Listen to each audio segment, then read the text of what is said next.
Hello வணக்கம் friends, welcome to மாணவன் academy. நீ நம்ம பார்க்க போகிறது வரலாறுலேருந்து ஏகாதிபத்தியத்திற்கு எதிரான போராட்டத்தில் புரட்சிகர தேசியவாதத்தின் காலம். நீ பார்க்க போகிற பாடம் ஏகாதிபத்தியத்திற்கு எதிரான போராட்டத்தில் புரட்சிகர தேசியவாதத்தின் காலம். சரி வாங்க ஃபஸ்ட் கொஸ்டின் போகலாம். ஃபஸ்ட் கொஸ்டின் பொறுத்துக. கான்பூர் சதி வழக்கு. கான்பூர் சதி வழக்கு இது நடைபெற்றது பார்த்திங்கன்னா 1924. ரெண்டாவது மீரட் சதி வழக்கு. இது பார்த்திங்கன்னா 1929 நடைபெற்றிருக்கும். மூணாவது இந்திய கம்யூனிஸ்ட் கட்சி. இந்திய கம்யூனிஸ்ட் கட்சி எப்போ ஆரம்பித்தாங்கன்னா 1925 ஆரம்பிச்சிருப்பாங்க. தொழில் தகராறுகள் சட்டம் 1928. விடை 2143. விடை 2143. ரெண்டாவது கொஷின், இந்திய கம்யூனிஸ்ட் கட்சியின் தலைமையிடம் எங்கு உள்ளது? இந்திய கம்யூனிஸ்ட் கட்சியின் தலைமையிடம் எங்கு உள்ளது? இந்திய கம்யூனிஸ்ட் கட்சியின் தலைமையிடம் எங்கு உள்ளது? விடை பம்பாய். விடை பம்பாய். மூணாவது கொஷின், தவறான இணை எது? தவறான இணை எது? ஃபஸ்ட்டு இந்திய பொது உடைமை கட்சி. இது சிங்காரவேலர் தான் தொடங்கியிருப்பார். இது ரைட்டு. இந்துஸ்தான் புரட்சிகர சோசியலிச கூட்டமைப்பு. இது பகத்சிங் தான் தொடங்கியிருப்பார். ரைட்டு. இந்திய குடியரசு இராணுவம். இது கல்பனா தத் தான் நடத்தியிருப்பார். ரைட்டு. சிட்டாகாங் ஆயுதப்படை தாக்குதல். இது சூர்யா சென். இதுவும் ரைட்டு தான். எல்லாமே கரெக்டு தான், எதுவும் தவறு இல்லை, எல்லாமே கரெக்டு தான். நாலாவது கொஷின், சிங்காரவேலர் பற்றிய சரியான கூற்று. சிங்காரவேலர் பற்றிய சரியான கூற்று எதுன்னு கேட்குறாங்க. இளமை காலத்தில் புத்த மதத்தை பின்பற்றினார். இது கரெக்டு தான். ரெண்டாவது, திருவிக்காவுடன் இணைந்து தென்னிந்தியாவில் பல தொழில் சங்கங்கள் தோற்றுவித்தார். இதுவும் கரெக்டு தான். ரெண்டுமே கரெக்டு தான், ரெண்டுமே சரியான கூற்று தான். அஞ்சாவது கொஷின், 1923 மே மாதம் முதல்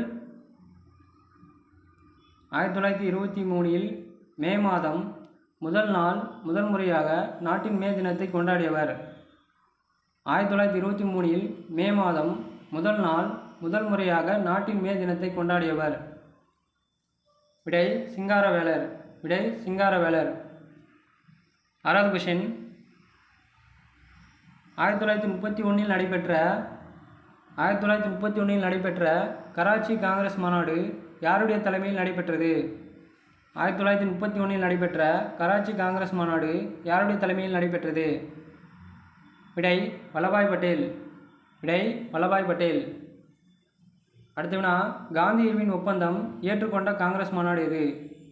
காந்தி இர்வின் ஒப்பந்தம் ஏற்றுக்கொண்ட காங்கிரஸ் மாநாடு எது?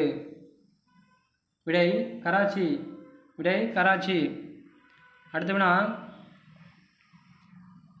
பொறுத்துக. அடுத்த வினா, வரிசைப்படுத்துக. எந்த சம்பவம் ஃபஸ்ட்டு நடந்திருக்கும் சொல்லுங்கள். ஃபஸ்ட்டு மே தினம்.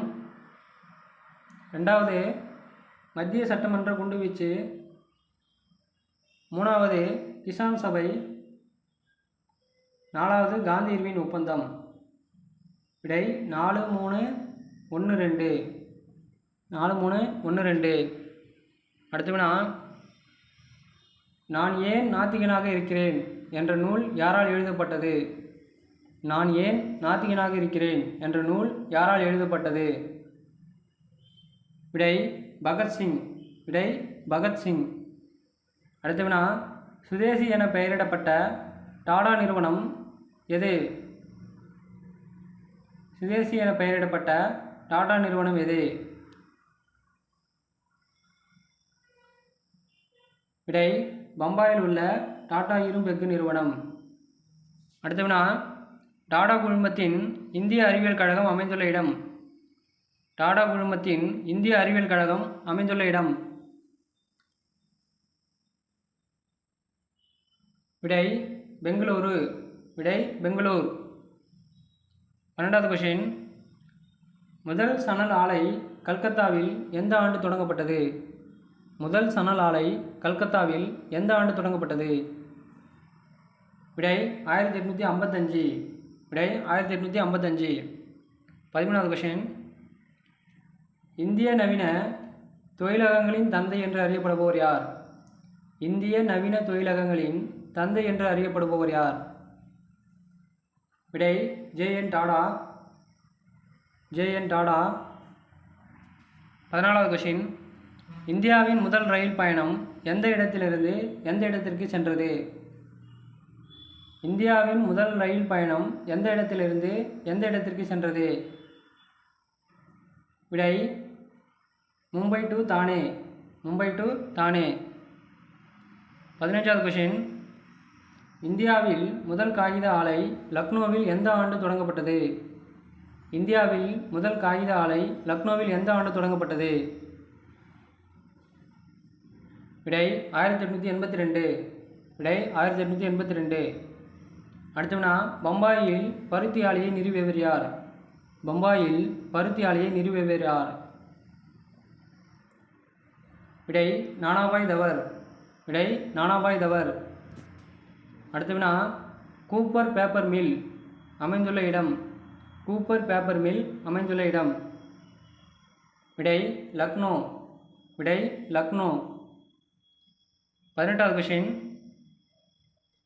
முதல் இந்தியருக்கு சொந்தமான தோல் பதனிடும் தொழில் முதல் இந்தியருக்கு சொந்தமான தோல் பதனிடும் தொழிற்சாலை உள்ள இடம்.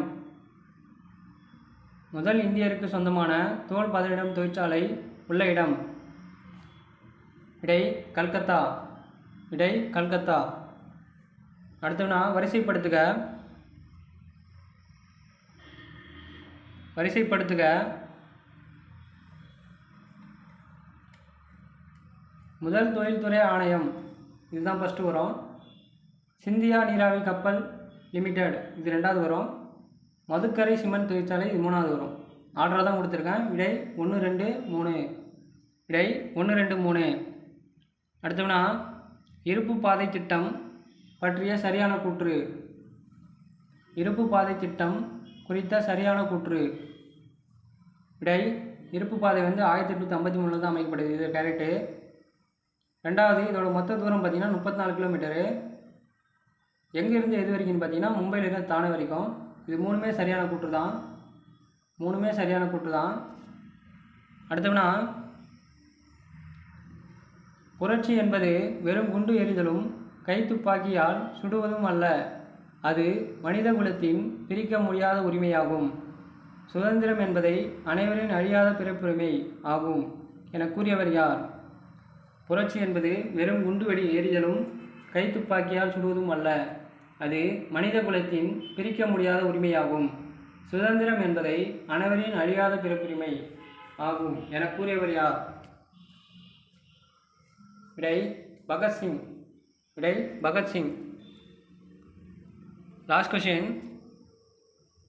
1926 முதல் 1931 வரை இந்தியாவின் கவர்னர் ஜெனரலாக இருந்தவர் யார்? 1926 முதல் 1931 வரை இந்தியாவின் கவர்னர் ஜெனரலாக இருந்தவர் யார்? விடை இர்வின் பிரபு தான் கவர்னர் ஜெனரலாக இருந்திருப்பார். இர்வின் பிரபு. விடை இர்வின் பிரபு. ஓகே ஃப்ரெண்ட்ஸ், இந்திய தேசிய இயக்கத்திலிருந்து அதாவது ஏகாதிபத்தியத்திற்கு எதிரான போராட்டத்தில் புரட்சிகர தேசியவாதத்தின் காலம் இதில் இந்த பாடத்திலிருந்து முக்கியமான கொஸ்டின் பார்த்துட்டோம். அடுத்த வீடியோவில் இந்திய தேசிய இயக்கத்திலிருந்து வேறொரு பாடத்தில் பார்க்கலாம். தேங்க்யூ.